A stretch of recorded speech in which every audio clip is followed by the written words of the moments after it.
বাংলাদেশে যেমন ছেলেদের মুসলমানি করানো হয়, আরব দেশে অনেক জায়গায় মেয়েদের মুসলমানি করানো হয়। কেন? আপনার আমার শারীরিক যে অবকাঠামো, যে অবয়ব, আরব দেশের মেয়েদের অবয়বের পার্থক্য আছে। তাদের বিশেষ অঙ্গে, বিশেষ স্থানে এমন কিছু শক্ত জিনিস আছে যেটা সহজে ছিঁড়ে না, এই জন্য খতনা করাইতে হয়। তো আরব দেশে এটা আগে থেকেই কি প্রচলন ছিল, বিয়ের আগে খতনা করানো হয় ছোট বাচ্চাদেরকেই, মেয়েদেরকেই। এটা বাচ্চা থাকতেই খতনা করে দেওয়া হয়, বা ছেলেদের যেমন খতনা করানো হয় মেয়েদেরও করানো হয়। বাংলাদেশে এটা প্রয়োজন হয় না, এটা এমনি ছিঁড়ে যায়। তো যাই হোক, তো আরব বিশ্বে বলতো তোর মা এত খতনা করে বেড়ায় মহিলাদের বাড়িতে বাড়িতে গিয়া, আর তুই এত বড় হুমকি আমার দিচ্ছিস, এটা কথার কথা আর কি। আরে বেটা তোর বাপ তো নাপিত, আর তুই আমার লোকে ভাব দেখাস। আরে বেটা তোর বাপ তো কৃষক, তুই আমার লোকে ভাব দেখাস, এরকম আছে না নাই? তো বলতেছে যাই সামনে আয়।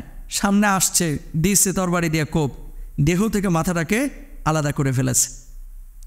আলাদা যখন হয়ে গেল, ওয়াহশী দেখতে পেলেন যে এই হামজা রাদিয়াল্লাহু তাআলা আনহু এককভাবে যুদ্ধ করতেছে। রাসূলুল্লাহ সাল্লাল্লাহু আলাইহি ওয়াসাল্লামের দিকে কয়েকবার টার্গেট নিয়েছে হত্যা করার জন্য এই ওয়াহশী। কিন্তু আল্লাহ রাসূলের সামনে সাহাবীরা প্রাচীর হয়েছিল, ঢালের মতো ছিল, আল্লাহ রাসূলের কাছে পৌঁছাইতে পারে নাই।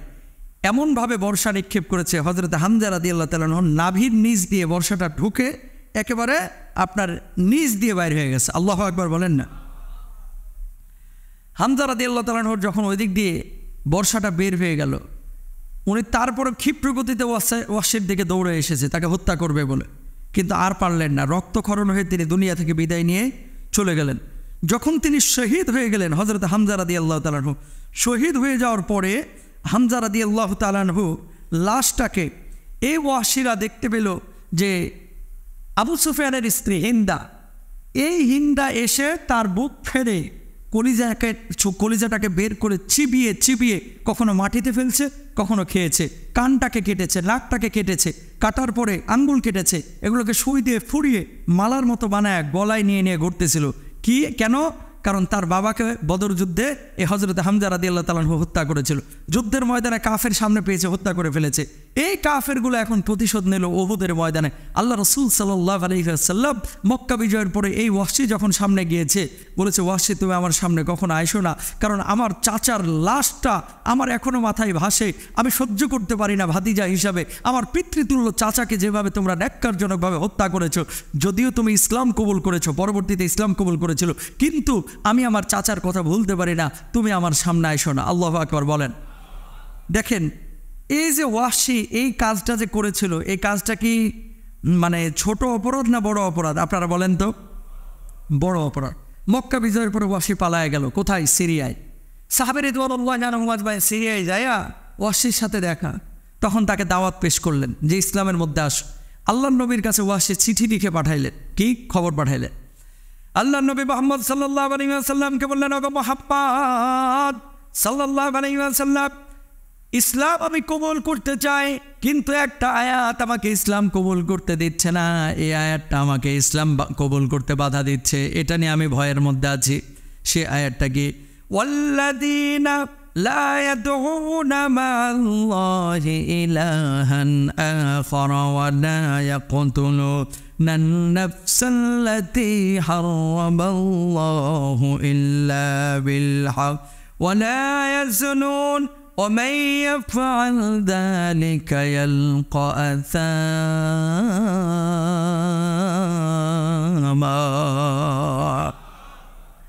আল্লাহ নবী বিশ্বনবী সাল্লাল্লাহু আলাইহি ওয়াসাল্লামের কাছে এই ওয়াহশী আয়াত লিখে সংবাদ পাঠালেন, এই আয়াতটার কারণে আমি ঈমান আনতে পারছি না। আয়াতের অর্থ কি? যে আল্লাহকে ছাড়া অন্য কাউকে উপাস্যরূপে গ্রহণ করেছে, যে ব্যক্তি অন্যায়ভাবে মানুষকে হত্যা করেছে, আর যে ব্যক্তি জেনা ব্যভিচার করেছে, আল্লাহ তাদেরকে কখনো ক্ষমা করবেন না। ওগো মুহাম্মদ সাল্লাল্লাহু আলাইহি ওয়াসাল্লাম, এই তিনটা পাপই আমি ওয়াহশী করেছি। আমি মানুষ হত্যা করেছি, আমি মূর্তি পূজা করেছি, আমি জেনা ব্যভিচার কন্টিনিউ করেছি। কিভাবে আল্লাহ আমারে ক্ষমা করবে? আল্লাহ নবী সাল্লাল্লাহু আলাইহি ওয়াসাল্লাম চিন্তিত হয়ে পড়লেন। সঙ্গে সঙ্গে জিবরিল আমিনের মাধ্যমে আল্লাহ তাআলা আয়াত নাজিল করে দিলেন, ইল্লা মান তাবা ওয়া আমানা ওয়া আমিলা সালিহা।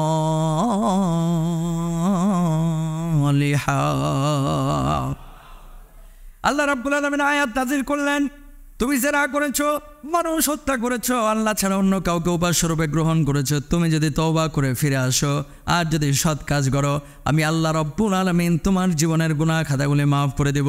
আল্লাহর নবী এই আয়াতটা লিখে ওয়াসির কাছে আবার সিরিয়ায় সংবাদ পাঠালেন, এই তুমি তওবা করো, সৎ কাজ করো, ঈমান আনো, তাহলে আল্লাহ তোমার মাফ করবেন। এবার ওয়াসি জবাব লিখে পাঠালেন, ওগো মুহাম্মদ সাল্লাল্লাহু আলাইহি ওয়াসাল্লাম, এত সত্য আয়াত আল্লাহ নাজিল করলেন, তিনি আমারে মাফ করবেন, কিন্তু তার আমল করা লাগবে। আমল যে আমি করবো আর কি গ্যারান্টি আছে? এটা আমি করতে পারবো না, এটা আমার দ্বারা সম্ভব না।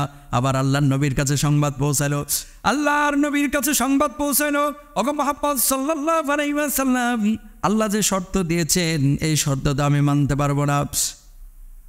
ওয়াসির জবাবে আল্লাহর নবী সাল্লাল্লাহু আলাইহি ওয়াসাল্লাম যখন এই কথা লিখলেন, আবার লিখলেন যে আয়াত শরীফে নেক আমল করার শর্ত আরোপ করা হয়েছে, কিন্তু আমার তো জানা নাই আমি আমল করতে পারবো কিনা। যখন সংবাদ নবীজির কাছে পৌঁছাইল, জিবরিল আমিনের মাধ্যমে আল্লাহ রাব্বুল আলামিন আবার আর একটা আয়াত নাজিল করলেন। সুবহানাল্লাহ বলেন। জিবরিল আমিন আসলেন, আসার পরে বললেন, কোন প্রেক্ষিতে?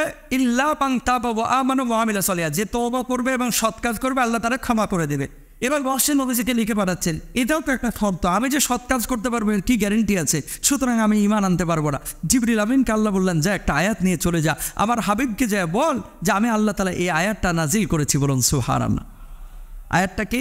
ইন্নাল্লাহা লা ইয়াগফিরু আন ইউশরাকা বিহি ওয়া ইয়াগফিরু মা দুনা যালিকা লিমান ইয়াশা।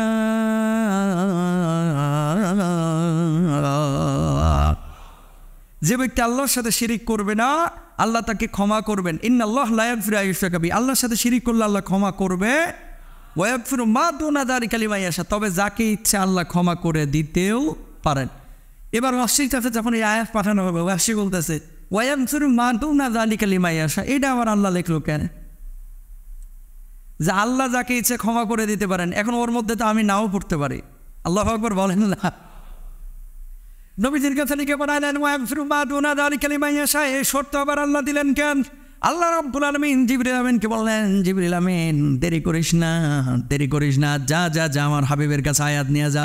এবার আল্লাহ জবাব দিয়ে আর একটা আয়াত নাজিল করলেন, কুল ইয়া ইবাদিয়াল্লাযীনা আসরাফু আলা আনফুসিহিম লা তাকনাতু মির রাহমাতিল্লাহ